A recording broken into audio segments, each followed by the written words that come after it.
We are all connected. So join me as I talk to like-minded people about topics that are appropriate to the current times we are living in. My name is Lerato Shabalala and this is Relevant.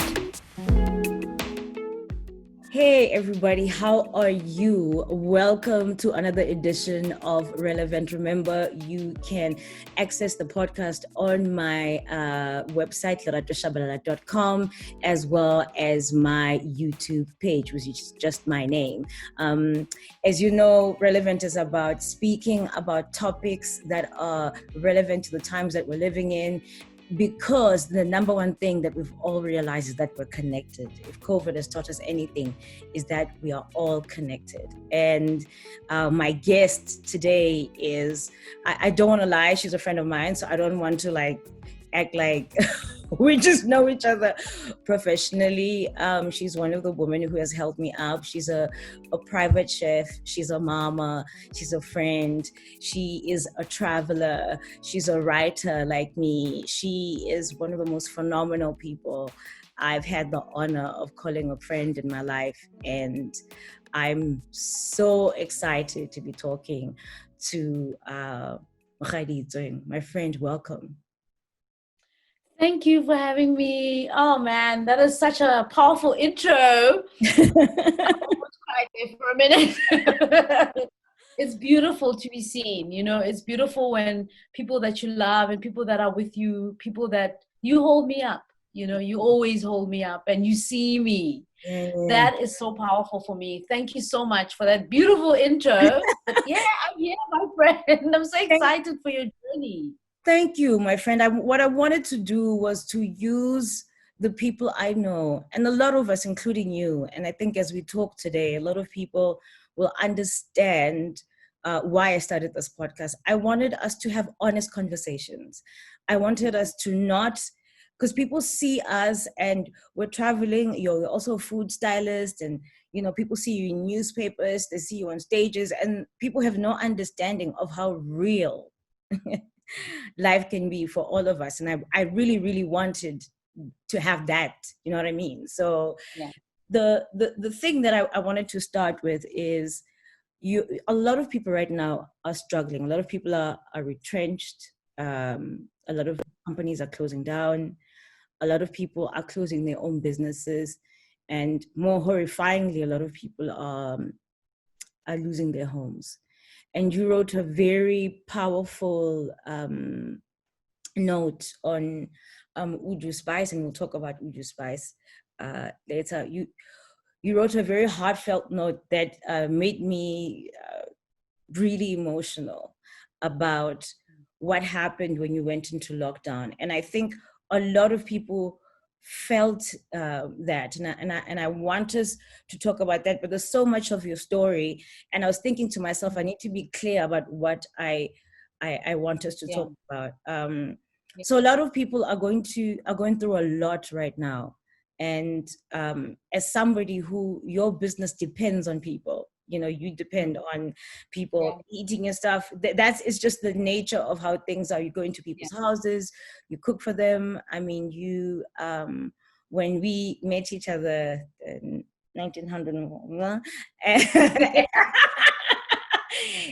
you had Locha in Rosebank hosted our former First Ladies and Mbeki. So you love people. What has it been like doing what you're doing during this COVID time? What has it been like? COVID. Wow. None of us could have really predicted it. Beginning of the year, you've got all these plans, you've got all these goals set. And 2020, it's going to be my year. It's going to be my year. I must be honest, this year for me started very bumpy. Personal issues, family issues, just personal stuff, and I was struggling. Feb, I was struggling with my emotions. So when March hit, that's when my business was picking up again. Oh, no. Oh, no. March hit when I was like, okay, now we're settling into 2020. And March hit. Now, I do a lot of, like you said, I do private catering, but I also do a lot of I do services. So I do sauces, spices to big clients, and our major clients, the people that pay the rent, is the bulk sales. So the restaurant industry, the catering industry, the conferences, the conferencing industry, all that. We lost all those clients. So Oh, we lost our bulk sales clients, and we're left with catering. And at the time, people are not having anything. They're not no. having family meetings. They're not having anything. No one's eating your food, basically. So business basically went from 100 to zero in terms of income. It was very depressing. I just signed a thing to buy this place, my place, and now I'm like, oh my God, I've got no income. My income is gone. So I had to literally pick myself up from the floor and try and be strong. I have my son who's in school, who's in private school, and the private schools don't play. Girl. You don't pay, your child out of there. Out. Exactly. He's in matric.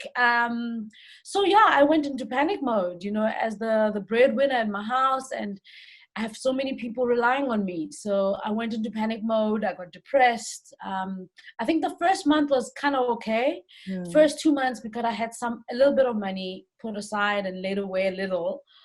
Nobody had predicted this. Nobody predicted 6-7 months of no work.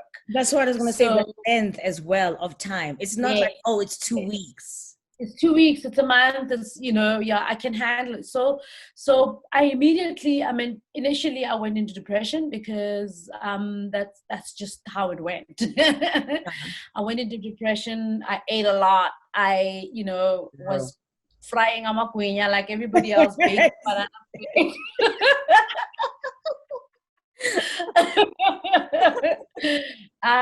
But as time went on, I and the fear, the anxiety of it all, the anxiety of not working, the anxiety of getting sick.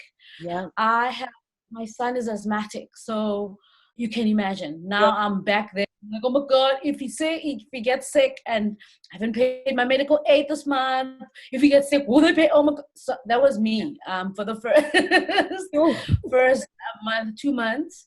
But after that, my sister started walking because she was enough of the depression, because we all went into depression together. Yeah. She started walking and she started running. So eventually I joined her. And it's almost like something, my soul shifted. When I started exercising, my mind came back. I started thinking more about, okay, where do I go now with my business?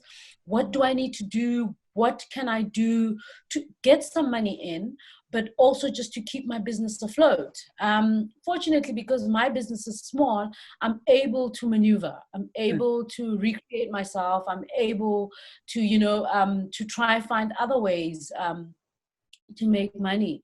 So I don't have to speak to a boss who speaks to a boss, and there's none of that. I just quickly went into okay, strategizing mode. What do we do next? My first 2 months, I couldn't even think. I was depressed. I was eating. I was just stuck on social media, because social media became my escape. And Netflix. Exactly, because the thing about it is that you want to look at other people, you want to look at what they're doing, and not feel so bad about your own life. I think you are married. I think the reason why we were banana breading and magwenya level 5, we needed it. Yeah, we needed it. Our souls needed it. We needed to feel a connection, because now is this thing that's saying, don't connect. And you're like, what do you mean I mustn't connect? We're human beings, and connection is a big part of it. So that's why I allowed myself the 2 months to just mourn my old, and kind of like get prepared for the new.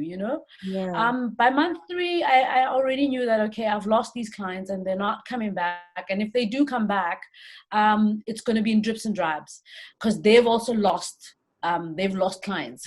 No one's having conferences anytime soon. No one, if restaurants are also, they've lost. It's also a very terrible period in the restaurant industry in general, because winter is slow. Winter's slow. So we had February, March, April, and May. We had March, April, and May to make that money for winter, but that was taken away from us. So a lot of people hadn't, which is why a lot of restaurants closed down, because people just didn't have the resources to hold on and to carry on, because also our industry, it's seasonal, seasonal. And if you don't make the money in the season, and the last 3-4 months of the season are so important. And if you don't make the money, then you're messed. And that's what actually happened. But came month 3, I felt, okay, now I'm at a point where I need to make some moves for myself, just to make sure that I get 1 cent into my life somehow. So the first 3 months, I literally made no money, nothing, no money, nothing. I was on zero income coming. And then I realized, with the little money that I have, let me do online. Because I'd lost a lot of my my bulk sales around sauces and spices. I felt, okay, this isn't a place where I can get some money in. A lot of people now were opening their restaurants up into to supermarkets. So I felt, okay, let me get into those small restaurants, because they already have a clientele. People like Voodoo Lily, we got them. They opened it into a supermarket. It is perfectly placed. The people in and around that area needed that. So when they opened into the supermarket, we brought up our products in there. And then we also went online, we opened an online shop, and just things now started changing. And we realized that actually, look, things have changed, but the new normal isn't so scary, and it's all mental, it took me 2 months to get to a point where my mind was right. And it's important to get your mind right, because as a business person, and if you've been working for yourself for years, your mind. If your mind is not right, you're not getting any work done. You're not doing anything. It's the control tower. It's the most powerful tool. God, whatever you call the energy we have been given. And it's that thing you can exercise, you can do whatever you want, but if your mind is troubled, forget it. Forget it. You're not going away. It's done, Exactly. So then we started. Now we're pushing sales via our online store, and then our customers came back slowly in drips and drabs. Like they say, "Oh, please, can I get? I can't. I need a tombolo. I can't. I need a mulek." Exactly. And I only want yours. I don't want anyone else's. You can leave it at the gate. You can just drop it at the gate. Then we started being those people now, and our catering clients are back, and they're so loyal and so beautiful. And we now working on a proper delivery service for them, so that we also not stretched, because our business is not geared up for delivery, in that we don't have a delivery vehicle purely for delivery with a driver who just go and drop off food every day. So we're now connecting with other services that can do that for us. But our catering people are coming back. Look, it's not big, but it's there, and it's something we can build on. Exactly. And we figured, look, you know what? Maybe we need to restructure even the way we look at our business, the way we look at the catering business. So what we are now doing is that we're offering a catering service, but also a cook at home service. Because what happened is that we realized once the shutdown happened, people started cooking more at home. So because people started cooking more at home, you cannot become, as a chef or as a caterer, you cannot become non-existent, because people don't really need your services. If they know they can cook at home, they don't really need you. They'll need you here and there, but they don't really need you. Exactly. So then we decided, okay, fine, if people are cooking at home, maybe what we could do is we could incorporate a service where we send them a box with a catering box, literally, with all our sauces. So now we're incorporating 2 businesses, our sauces business and the catering element. And also me as a chef teaching people how to cook we're incorporating that also, like a cooking class element. So what it is, it's a box. We send you the box with our vegetables and all our spices and all the seasoning that you're going to need. We send you recipes, and we teach you how to make a plant-based meal. Like for Sunday, for instance, you want, in the box, you get something like a recipe for how to make pepper smoked cauliflower with a pepper sauce. So we send you the pepper in a little bunch. We send you the charcoal that you're going to use to smoke. We send you the cauliflower from our organic farmers. Then we'll send you, herbs and everything that you'll need basically to create that meal. And in that box, you'll get like 4 plant-based, 3 plant-based food recipes. So you'll get the cauliflower with the pepper and a sauce. You get how to make our morojo and tomato salad. So one of our products, which is morojo, pickled morojo, which comes from Uju Spice, we use that. We put that in the box. So you get home and we show you how to turn that pickle into a salad. And then we also show you how to do, we've got all other other service providers, food product providers who are South African, who are doing amazing things around the indigenous grain space. So we've got local village foods. We get it in that box. You'll also get a sorghum grain. And we show you how to actually prepare sorghum tabbouleh for Sunday. So your Sunday lunch is sorghum tabbouleh, is the pepper smoked cauliflower with the sauce. We get you the salad, and we also show you how to make like a nice, yummy red hibiscus drink. So we put I'm having this now because you actually introduced me to it, and because we haven't seen each other in months. Remember, you used to give me the dried nuts, the flowers, and I haven't been able to find them since you gave them to me. So I was actually going to say, when I saw, by the way, you can follow Uju Spice on Twitter and Instagram, is Uju Spice, UJU.spice. And when I saw that you've got the hibiscus tea, I was like, I actually need to put in an order now. The local village foods. They've got awesome African ingredients, well packaged, beautifully done. You'll see, they're my favorite people right now, because they've got, I found that they actually have the red hibiscus flowers. And I was like, because remember we were searching for them last year. We were like, where do we find them? My contact had actually just disappeared. My contact from Egypt. So you get that in the box, and you get home, and you also, what we do then is that we give you a Zoom link, and you a 2-hour cooking class on how to prepare that plant-based meal at home, how to smoke the cauliflower, how to make the sauce, how to make the salad, how to make the drink, how to make the sorghum tabbouleh. So at the end of it, not only have you created a meal at home, which is what people are doing anyway, but we've provided you another way with vegetables. So now my catering is no longer just me being in your house, but it's me being in your house with my products, but also getting you to participate, because people are participating anyway. So we had to kind of like think of ways to be of assistance to our clients.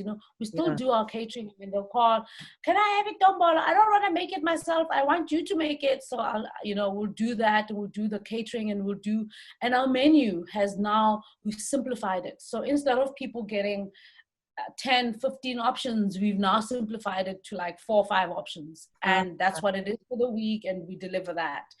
So it's a new normal. And what that has done is that it's actually positive in a way, because it's forced all of us to be on our A game.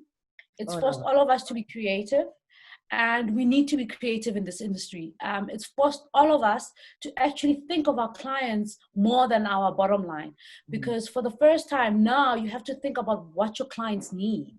And also you have to think about how to make them feel okay about having you in their homes or having your food in their homes. So we have to look at our safety codes as the catering and the food industry. Food fraud is important now, because people now look and read labels, and they're like, Munani here, Yeah, you know. exactly. Yeah, and you can't tell me you put this inside and you didn't, because what if I have allergies and you put something in there and you haven't declared and now I'm flaring up? I don't know what happened. And it says here that, you know, there's nothing in there, but it tastes like this. So food fraud, I mean, people know now. They know a lot because Exactly. staying at home, cooking for yourself, you kind of understand now that what goes into food. Yeah. And people are more aware. So I think it's a good thing for the industry. I mean, it's bad in that we lost a lot of people, lost their clients and lost their jobs and lost their homes, but it's a new normal. You know, you can't dwell on that. You just try and climb back out, you know, Yeah, I climb mean, back out. that's what can we do? And I think this is the Yeah, that I hope that this podcast will do for people, is to yeah, allow them to realize everybody at some point or another struggles. So I had the reverse of you.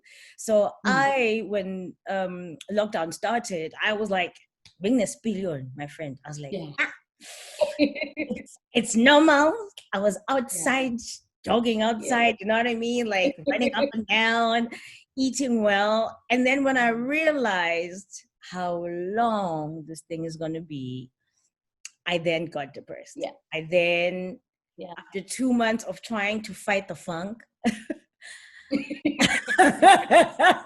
I was like, oh shit, like this is really happening. Yeah, Like we are in this. And yeah, there's then the anxiety of worrying about your health, yeah. about the health of the people that you love, you know. And so I think no matter when it hits you, at whichever stage it hits you, you Yeah, it hits you either way, you know. If it it's hits you. either way, it's coming. And I think it's about Yeah, managing your mind, because I also realized our minds, we were locked into one Zoom meeting after another, into a Teams call, into a Skype call, into another. yeah, And so we were like working from our beds, our dining rooms, and it was just not feasible.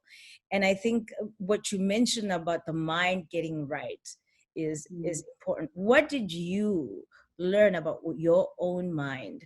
Because your story is wonderful, and I do want to talk about how you left you know, marketing to decide to be a chef, which people think is crazy, but you know, following your dreams is yeah, following your dreams is the craziest thing. So follow them. yeah.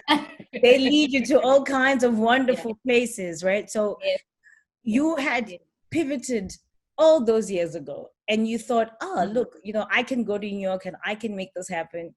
And this thing now has taught us, even if you thought your mind was okay and you were great, so there must have been things you learned about yourself.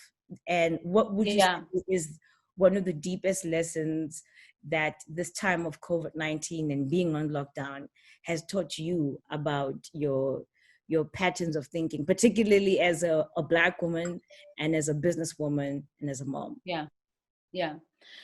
Well, COVID taught me a lot. Hey, I mean, this period, you know, like I said, I went from depression to just anything, like holding on to anything, food, to actually waking up one day and saying enough, you know, enough. I'm not a passenger here. I'm Exactly. not gonna lie. Yeah, I'm not a passenger here. I'm actually deciding. I'm the one deciding to sit on the couch, wake up, sleep at 4, watching, you know, whatever, and then yeah, I'm the one. I'm not a passenger here. I'm a decider here. I'm the driver.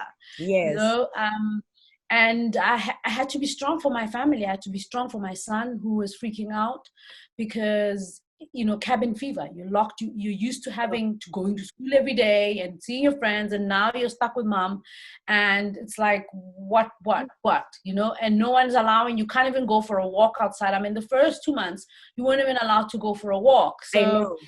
just yeah, I had to be strong. Didn't have a choice. After 2 months, I realized that, okay, you're a driver, you're not a passenger here, so get up and do something about it. Yeah. So what it taught me is that I'm stronger than I always give myself credit for, you know. And I initially thought, there's no ways. After 3 months, 2 months, there's no ways. I'm just gonna fall apart. It's not going Exactly. to happen. And I'm an overthinker, in, you know, naturally. So I was overthinking everything. I was like ahead of myself, you know. I had to come back and be present. Presence was such a, Oh, you know, I had to, the first time in my life, I had to learn to be present yeah, and be in the yeah, moment. yeah. Because what was happening was that fear was taking me to all sorts of places. You know, I was like, oh my God, what's gonna happen? I'm gonna lose my house. Oh my God, I'm gonna be in the streets. Oh my God. So I was on the streets in my head. I was on the streets. It was just a matter of time Yeah. before And I. the thing is, you manifest it, because the truth of the matter is that once you go into the dark recesses of your mind, you realize how insane we are. I mean, our Yeah. imagination as human beings is wonderful, right? It's helped us Yeah. create technology and all kinds of amazing things. But that imagination can also hinder us, because then we see things that are not there. First of Yeah, all, not you there. are in your house, you do have Netflix, you are eating, that is real. But instead of being in the present moment, you're in a future that has not happened, Yeah. or a past Where I have that nothing. left you. You know what I mean? And I remember seeing somebody on Twitter saying, what day is it? And somebody said, it's today. And Yeah. that's what the present moment is. Today. Yes. Yeah. It's today. It's Today. today. You You know. know? Yeah. Yeah. So I wanted to So ask you, knowing that you are stronger and knowing that there are people who are struggling, what are the things that you think people should try to do during this time that will help them? Because I think it's going to be incredibly difficult for uh, people as we go on, because they are planning for longer times than September. mm, You know what I mean? mm, So mm, what are mm. people, what can you do if you're sitting at home Yeah. and you are in the food industry and you know you're going to close your business down if you haven't Yeah. already, and Yeah. you are Yeah. you don't know what to do? Yeah. What advice can you give to somebody who's struggling? You need to let go. Me, I had to get to a point where I had to let go of control, because this is not in anyone's control. Yes. None of us are in Yeah. control here. Yeah. So once you let go of that control, you also it almost gives you permission to just be. You Yeah. know, when you're like, you know what, it is what it is, you know, Yeah. and you're able to think clearly, Yeah. because you need your mind. You need to think clearly. You can't be panicking and making decisions when you're panicking. You know, I see a lot of people saying, "Oh my God, I need to do this. I need to do that. I must do. Okay, maybe I must get into catering. Maybe I must do this. Maybe I must do that." It's panic mode, Yeah. and what will happen? What ends up happening is that won't work out the way you imagined it when you're panicking, and then you're gonna give up. So you Exactly. need to go back and just say, you know what? I'm not in control here, and this is happening to me. It's happening to the world. It's not just happening to To me. you. It's happening to Exactly. everyone in the Exactly. world. You know? Exactly. So I'm not a loser that this is happening to. You know, it's happening to the Yeah. world. Exactly. A lot more people have, yeah, a lot more people have lost their work. If don't hold on at your own peril Yeah. to a business, rather close and restructure. You know, keep those people. If you had people working for you now, instead of them just being waiters or chefs or people, they can help you with delivery. If you do boxes or whatever, then they become your partners there. So find ways to restructure your business. Find ways. There's ways. There is ways. um There are ways. there's always ways, but Yeah. those ways only come when you stop trying to control everything and stop. We need to leave the goals alone, right now, because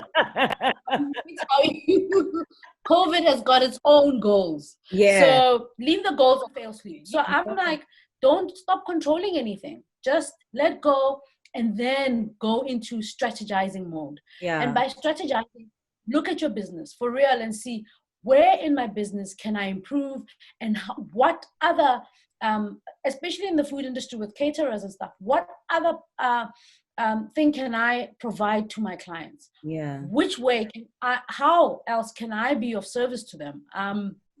If they love your food, then go into the frozen meals situation, but obviously plan it and work it in such a way that your clients appreciate you and they see what you're doing. Also, I mean, with a lot of restaurants closing down and a lot of these haute cuisine places closing down, we're also trying to also ask ourselves now as the industry, what do people want? People want simplicity. People want things that add value to their lives. So we need to also see what you can't still be Chef Boyardee who's charging people 1,000 rands per a dish. Exactly. You know what I'm saying? Exactly. It's like, no, Chef Boyardee, no one has 1,000 rands. You know what I'm saying? So come down a bit. Come down. Maybe make small boxes of whatever, you know, your gourmet style meals, but make it accessible to everyone. So you have to kind of restructure and reposition yourself. And that only comes with a calm and solid mind. Don't be panicking. Let go of control, because that actually gives you permission to now just breathe and think. Exactly. Because control, wanting to control and not wanting to let go is actually what makes you panic. And as we know, there's nothing great that comes from panic. All you get from panic is nothing. And as you say, and my feelings that a plan that cannot change is a plan that has already failed. Because you need to be able to change your plans and be like, okay, so this is where I am now. Okay, so how do I get around? And I think for me, when I feel like I'm in those moments, I often say to myself, when in doubt, be still. You know, when in doubt, just be still. Be still. Don't ungapapalazi, you know, just be within. We have a couple of minutes before we wrap up. I wanted to ask something that is important to me to say. Why is our food as African people so important to you? You have made a conscious effort to not use anything that is not of nature and of the earth in your food, and you are really intentional in uplifting our people's food. And why is that important to you? It's been your life mission since I've met you. Yeah. Well, you know, for me, food is us. Food is culture, and food is who we are. You know, food, like our food is what represents you. People will learn. You know, you can hate people or you can hate whatever race, but if you love their food, you love them. You're able to connect. So it's a connection. It's a real connection. And for me, our African food is so full of nutrients. And right now, as Africans, we suffer. We are like the hardest hit, especially even with COVID, because we eat such nonsense. And we've adopted such bad eating habits that are actually now working against us. I mean, you hear of comorbidities with COVID. If you're sick and you've got high blood pressure and all those things are mostly stuff that we suffer from as Black people, as Africans, you know, and yet we've got such a rich history and a rich food source that we never actually know about. And my whole thing is we need to elevate, we need to bring people back there, because our grandmothers and our grandfathers, they lived forever. You know, I mean, my grandmother died at 89. Yeah, exactly. And she was never sick. Not even when she died, she wasn't sick, you know. So my thing is, we need to go back there. We need to go back. Our health literally is our wealth. Exactly. What's the point of accumulating all these things, bad habits included, and then dying young because you had high blood pressure or you had, all these lifestyle diseases that could be avoided. Exactly. So my mission is literally to try and change our view, even the way we see African food. We always look down on our food. Exactly. Always. It's almost like we never had food until white people or colonialists came. We didn't eat anything. Yeah, I mean, one of the things I wanted to say to you is I find it frustrating the way we see our own food as African people, and the way we see ourselves, you know, as if other people are living a better experience. I mean, if you think about polenta y Italians, if we are going for the true and the way we see ourselves is jaded. And I think like the the use of morojo and sorghum in your cuisine is so important in the upliftment of our people. And I wanted to ask something else that's important is your focus on plant-based food, which, if you think about the healthiest people in the world and why they live so long, that a plant-based diet is at the heart of everything that's good, because it's the earth, it's what we've been given, you know. And so why do you think we have this terrible mentality about plant-based food being like, oh, there's no meat, you know, where's the meat? No, you know, I think a big part of our psychology also, you know, is linked to poverty mind, and where we come from. So if you grew up and you ate pap and morojo or pap and cabbage, that automatically becomes your poverty food when there's no meat. So having meat is equated to having money and to being flash and being able to afford. Whereas not eating eating more plant-based or eating more veg is equated to being poor. So people stray away from that. They don't want to be associated with poverty. So KFC, McDonald's, all the you know, all the takeaway stuff. If I can afford takeaway, hey, I'm rolling in it. You know. I mean, Trevor Noah said that he knew that they had money at his house that he had money because he could buy McDonald's. You know, that's fine. He could go and get that. So you're so right. Yeah. So that's where the problem comes.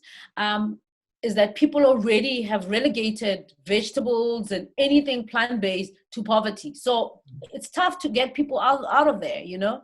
So now the education needs to happen to say, no, guys, you can have meat, but meat is not everything.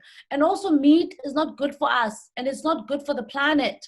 More than anything, it's not good for the planet. The way meat's being farmed is not good for the planet. So we need to reduce that. Otherwise, COVID is it's gonna look like nothing when planet change really hits us. COVID's gonna look like, you know, like this was a joke. Exactly. Because with nature, you've seen how Mother Nature is. Mother Nature don't play. You know, hurricanes, they'll come now, and you won't even understand. You won't even have anywhere to go. Exactly. So my whole thing is we need to work towards improving the way we see our food, even just the way we see ourselves, you know? Yes. And we need to understand that what you eat is what you actually become. So the more you eat good things, the better you are in life. The Mediterranean diet, which is mostly, I mean, if you look at that Mediterranean diet, they eat fish, they eat meat, but on their plate, it's mostly vegetables and pulses and other yummy things, you know, and the meat's there, but it's not the main ingredient. So we need to move towards that kind of way of eating. And as Africans, I know a lot of people who grew up eating more vegetables than anyone, you know, and as Africans, our recipes are mostly plant-based. You'll have meat here and there. It wasn't our original eating habits. So I don't see why we can't go back to that, you know, and live longer. Exactly. And for me, the thing about it is that it's things that are good for your body. The body is a machine that was created to have plants, that if it's green, it is good for you. Now, fried chicken and chips, and you know, we all love potatoes. That's not a vegetable, you know what I mean? Yes, it is. It's a carbohydrate more than anything. So for me, my main thing is that if I eat well, then my mind functions well and my body functions well. 80% of our well-being is what we put into our bodies. It's definitely what we eat. And I think we are the values of our people, because of the degradation of who we are as Black people, whether we're in South Africa, whether we're in Haiti, was about stripping us and taking us away from the things that are very normal to us. You know, coastal, and that are good for us. Exactly. Coastal people in KZN would eat oysters, and yet Tina, now Yes, to think that those are white people things. And I think that is exactly. the mental slavery that Bob Nestamali was talking about, us Was coming talking out of about, that, yes. and understanding these were traditions before we were taught about white Jesus and white angels and the white gods. These are things that we had Exactly. already, so that's Exactly. why I'm like an advocate of like, please eat well, because the reason Yeah. why our Yeah. people are struggling with what they're struggling with is because what we see as gaining is really things that are not good for us. It's really like Exactly. it's not going to help us. And if we eat well and we take care of our bodies and we are outside and we eat well, you'll see everything shifts. Exactly. There's a Yeah. total shift.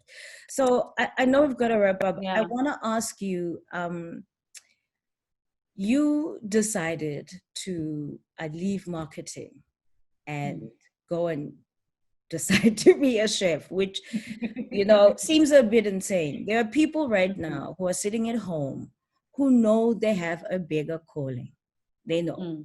They've just been retrenched. They've got this thing that they want to do. Some people want to design clothes, some people want to paint. Some people are like you. They want to cook for a living.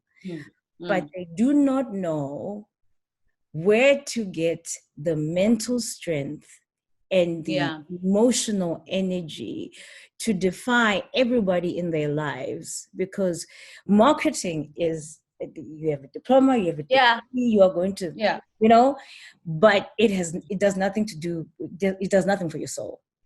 So for somebody who's sitting at home right now saying, I've been retrenched, but I feel like I could do this thing, but I just don't know where to start. What shift had to come into your mind? Because you left a steady job to decide to do something. That was who do you need to be as a human being to follow your dreams, to be brave with your life, and to go for the thing that might be a big risk, but actually might be you walking into your... The reward is bigger. Exactly. Yeah. Well, with me, I think people right now, COVID is your gift. Yes. COVID is your gift. Exactly. Whether we like it, it's a gift. Because what happened with me 22 years ago, 23 years ago, when I decided that I actually want to be a chef and I'm going to go for it, is because I'd lost my mom. My mom died. Yeah. And that was such a shift. That was a COVID moment for me. Yeah. Where what was like a real life COVID, where your balance, like almost like someone pulled the world from under you. Yeah. Yes, and you're just floating in this thing, and you don't know what's going on. You don't know, your compass is gone. So that's what happened to me 22 years ago when my mom died. I had to go inside. I was in so much turmoil and in so much pain that for me to get out of my pain, I needed to find myself. And finding myself meant I had to basically undo everything I knew about who I was and what I needed and who I needed to be. And also just watching my mom. My mom died when she was 50. Watching her and understanding all the things she wanted to do and dying so young, I realized that she didn't live. She was always a mom to us. She was always a wife, Mang Mang's wife. And, she never lived really for herself. And that actually was the moment that pushed me to actually just say, you know what do I want to do? I love cooking, and everything says I must cook. And when I cook, I'm so happy. And look, I still have my marketing media degree and I've worked and I'm happy with it. And it's helpful now, right? It's helpful in you. Nothing is an accident because you know how to market your business. Exactly. And it's a skill that I'll always have. And it's a skill that has actually held me down. I mean, I got my true love work because I've got a media and marketing degree, right? And I could have understood behind the food media, what happens behind, about selling and about trying, understanding clients and ABCs and all that, because I was skilled in that. But my passion for food came through also in my media and in my, working in magazines and working for True Love and as a media, as a food editor. So in a way, everything kind of like, I think me taking that leap of faith God will always bring you here. Always. God will always bring you where you need to be. Oh. And you don't even have to be a Christian or whatever to believe, but if you believe in the universe will bring you back. Oh, yes. What you need to be. So COVID is I think what I'll say to people is COVID is your gift. Is that gift that says, because none of us are in control right now, which is so good. It's good. No one can accuse you of being a loser. Exactly. Even if you try a small thing and it doesn't work, it's fine. Try again. So COVID is a gift. Use it. This is the time to sit and say what, because let me tell you what's going to happen. People are jobs. Forget about jobs, people. There's not going to be any more jobs. Exactly. You're going to have to find something inside you that will sustain you. Yeah. And if you're not passionate about something, you're going to need to change it. Basically, anything that's unsustainable is going to fall. Yes. So what you must do is go for your passions. You don't have an option. You don't have a choice. No. COVID is No, and I think, for me, realizing that a setback can also be a setup for you to come back, a setup for a comeback, for you to actually be like, what do I want to do? Where do I want to go? Where do I want to take my life? And I think very rarely have we had a moment in our lives of stillness, of absolute stillness. You can't go anywhere. You can't do anything. You now can't get drunk. Yes. The alcohol is still not free. So, you need to then go with yourself and somehow see everything that's beautiful and blooms grows from darkness. Like seeds have to be buried for them, to bear fruit. So you have to see the bottom of where you are as a space where you can MacGyver your life. People think the only way is up. Yeah, exactly. Yeah. You know what I mean? Yeah. And then you do it. And you've had to do it, and I've had to do it. And everything that we have done leads you to that one space. That it leads you to the one thing that you're meant to do. Like, I realize I am meant to speak to people for a living. I'm meant to write. It's great because it helped me have those conversations. But this is what I like. I like to ask questions. Yeah, this is really, and I'm going to use my journalism experience to do that in the same way that you and I would go on road shows, and I was the editor, you were the food editor, and would speak to advertisers, and those relationships, you still have a relationship with La Cruzette till today because of the things that we started then. So, it's really important to me to help people realize it all comes together, but you need to be still. You need to be, you need to clear your mind, you need to create the mental space, and you need to follow the thing that's in your heart. Because once you choose that, and here's the thing, you were right, it's not about Christianity, okay? Christianity is something else, but the belief in a higher power, whatever permutation it takes in your life is so crucial for you reaching your highest level and coming out of whatever depression, whatever thing you're feeling. It's knowing that you don't have to do it alone, and that you step out on faith, and when you step out on faith, the next step will appear, and then the next will appear. But if you're stuck in the past and that has left you, and you're stuck in a future that has not happened, and you're not in the present moment, you're not. But also it's important to leverage your support. Your support base. Me, like, my family has really stepped up. My one sister was like, okay, you're starting this online store, you've used up all your money to do this online thing, to to get the everything on, even just to get the stock. So what I'll do is I'll make sure that I pay for the online store for the next 5 months or 6 months. I'll pay for the subscription.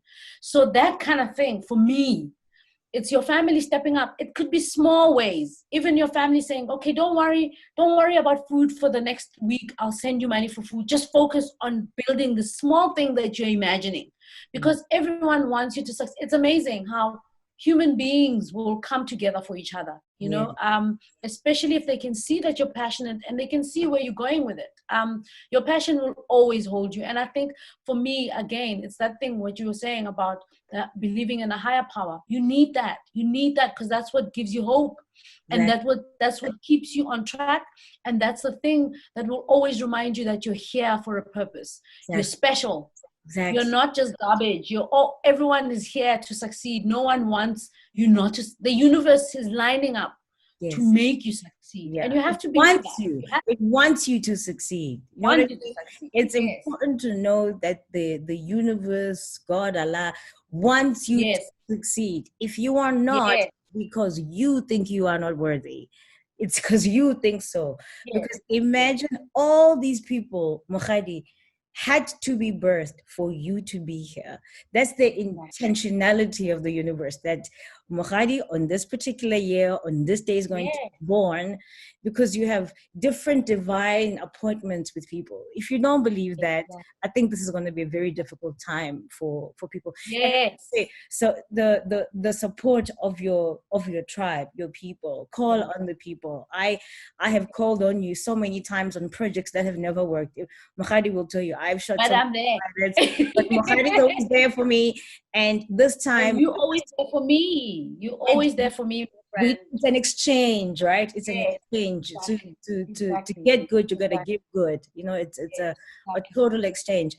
And part of that support is I know what you've been going through, but I also wanted people to experience your products. I wanted people to not just hear me talk about it, but to experience it.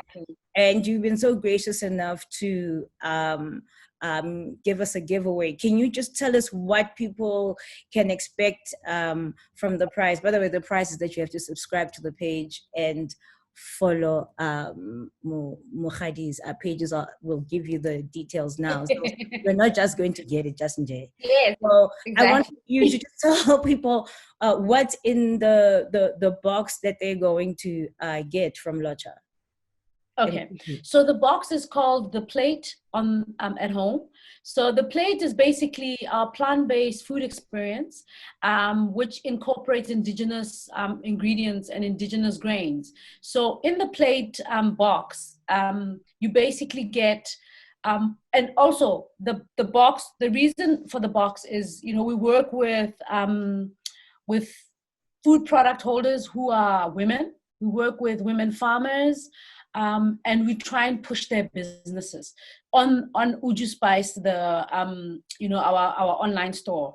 So in the box, you basically get the sorghum from local village foods. You get the tea, the red hibiscus tea from local village foods, which is also owned by a black lady, black woman, African woman.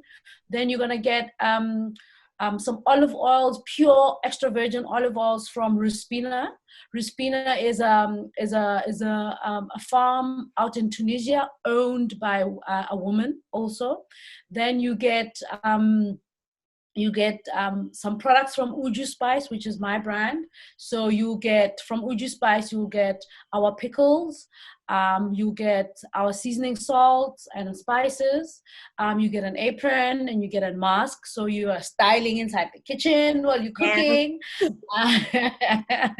And then you also get a little vegetable kit from our urban farmers, organic urban farmers also run by women.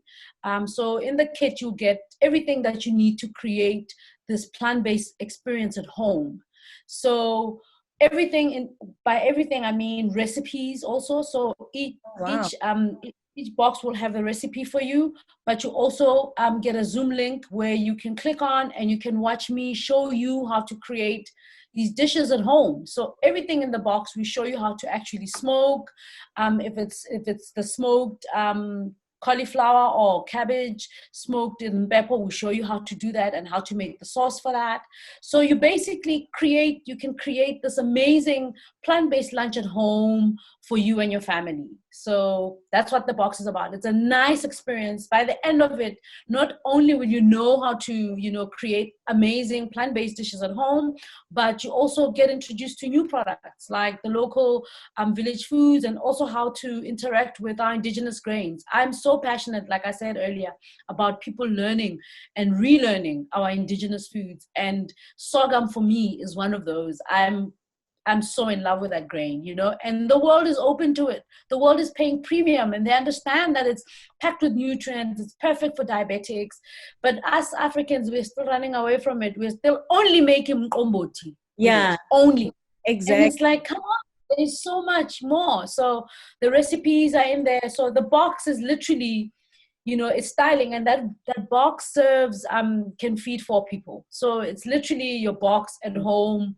You on Sunday, you follow me, we do the cooking class in the morning, lunchtime your family's eating. So it's a simple, awesome, packed with goodness box. That is amazing. I think like people subscribing are so lucky to get it. And then people who want, and thanks my friend, I really do appreciate it. I think it'd be good to uplift how people see our indigenous food, and people who want to use your catering service. So people who don't want to give their money to big companies deliver food.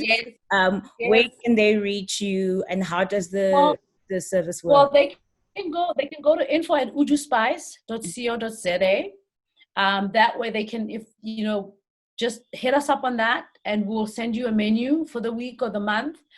You can go onto our online store, is ujuspice.co.za, or you can go on Instagram, we're uju.spice. On Facebook, we're Uju Spice. And on Twitter, we're Uju Spice.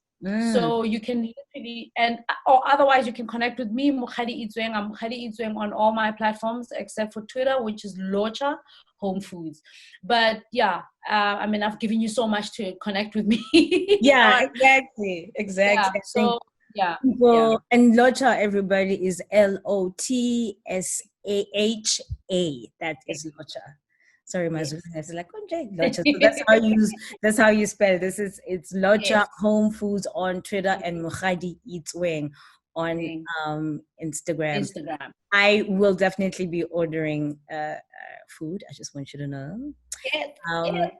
And I cannot wait. I mean, you are part of the panelists of people for Eat Out, and you get to check out restaurants. I cannot wait till we go to our next place and I can hold you and embrace you. We wanted to go to Marabi, and who got around to it. So I cannot wait to sit across from you, to laugh for hours and hours, and not have to cut our conversation short. But for now, I thank you. I bless you, Magwande Mganwami. May you get more and more and more, and may you be kept safe and keep lifting our people higher. I am Thank you so grateful much for you. I'm so grateful for you. Thank you so much, my friend, for having me on your platform, and thank you for what you do. The conversations that you always bring up. You're just so amazing. Thank you so much for always seeing me. And I see you, my friend, and I love you. Thank you for having me. And thank you, my friend. And when we see each other, it's gonna be love always. Talk love. It'll be amazing. Bubbles. Yes. Be blessed, my friend. I love you. Thank you. I love you. Okay. Bye. Thank you. Bye. Hey everyone, I hope you enjoyed this week's episode of Relevant with Chef Mokgadi Itsweng. Remember, you can follow her on @Locha Home Foods on Twitter, as well as follow her on Instagram on Mokgadi Itsweng. Remember that her company is Uju Spice, and you can go to info@ujuspice.co.za to get more information about how you can get the food delivered. She is giving away a fantastic box with Uju Spice goodies. remedies that you can use. All you have to do is subscribe to my page and follow us. I am @LeradoTJ on Twitter and Instagram, and subscribe to our YouTube page. If you like this content, don't forget to subscribe and share with your friends. Thank you so much for joining me. Till next time. Bye.